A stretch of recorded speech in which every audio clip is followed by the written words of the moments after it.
Since you were local government minister, Prime Minister, things have got worse for councils, haven't they, in terms of their finances? So this is an interesting one. Here we see Sunak being grilled by Labour MP Clive Betts concerning failing local councils.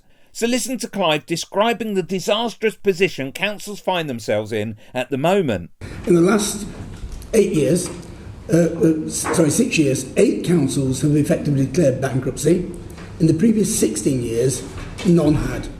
So what is the fundamental problem? And before we say all those councils have made mistakes, some of them have, but as John Fuller, the Conservative leader said to the Select Committee recently, while the problems have been specific to some councils, there's now a more general problem, and in the next year or two, about half the authorities will be in financial distress potentially. Isn't that a fundamental crisis in local government finance? Now listen to how Sunak begins his answer, talking about councils as if he's never had a need to deal with them as a local, like an onlooker to the plight of ordinary people. Well, I think that the first thing to say is councils are the backbone of their communities, and they carry out tremendous work every day, delivering important services to the people they serve. And yeah, I got to experience that as local government minister, also being scrutinised by you, Clive, at the time. And as we discussed then, recognised that they face challenges. But that's why, particularly over this Parliament, significantly more funding has gone into local government, and most recently £600 million boost in the local, most recent local government finance settlement, which has meant that councils on average will have around 7.5% more spending power this forthcoming year than they did last year, and that settlement. So how come the Tories are coughing up money now? Could it be that there's an election looming? Of course it is. And it's worth pointing out that things have got so bad that Tory MPs, fearing their local councils would go bankrupt, over 40 of them threatened to rebel unless something was done. I think was warmly welcomed by Local Government Association, County Councils Network, and indeed the District Council Network. That's in the context, isn't it, of a 30% cut in spending power in the last 14 years.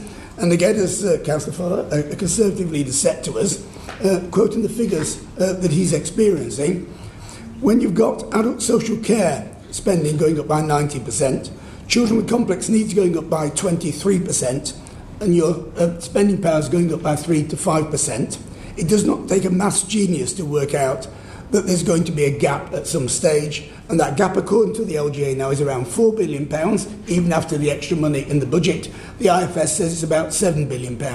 That's a crisis, isn't it, where you're seeing social care going up, demands children's care going up in particular, special education needs going up, and other services being decimated in many parts of the country.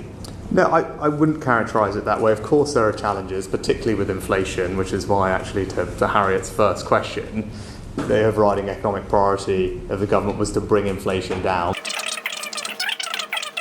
The grant in cash terms has more than doubled, right? So that's the change, that over this Parliament, the amount of direct cash grant going from central to local government has doubled. Like the pandemic, this was a situation where unless the government took control, the eventual fallout and ramifications would be so bad, the result of multiple councils crashing would cause too many questions and be a terrible look for the Tories. In cash terms from 2019 to the... Why is the Local Government Association then saying that 20% of councils face the threat of bankruptcy in the next 2 years? Why are they saying that? Of course, every council is going to be different and face challenges, but particularly with social care, which has been the major area of concern. You've got these concerns rest right across local government by Conservative councils as well as Labour, right across. In the spending plans looking forward to the next Parliament, the forecast is that de-levelling up department, including local government, is not a protected department. So there's a forecast of no growth in spending whatsoever. Is it really sustainable that local councils could face no increase in support from government at all for 4 years and not make increased cuts to their services, which already are at rock bottom, or put council tax up by excessive amounts? What is going to give, Prime Minister? Well, I don't think we're going to write the next spending review here and now. But it's in the forecast. Again, the next spending review hasn't been done, so people can forecast all they want until the spending review is actually done. But I thought you had a plan, Prime Minister. To comment on. DLUC is not a protected department, therefore it is forecast to have no increase at all in its spending for the next Parliament. That's the current forecast, isn't it? All I can say is the spending review has not been done. The only number that exists is an overall spending envelope. Click here for Sunak facing another committee meeting.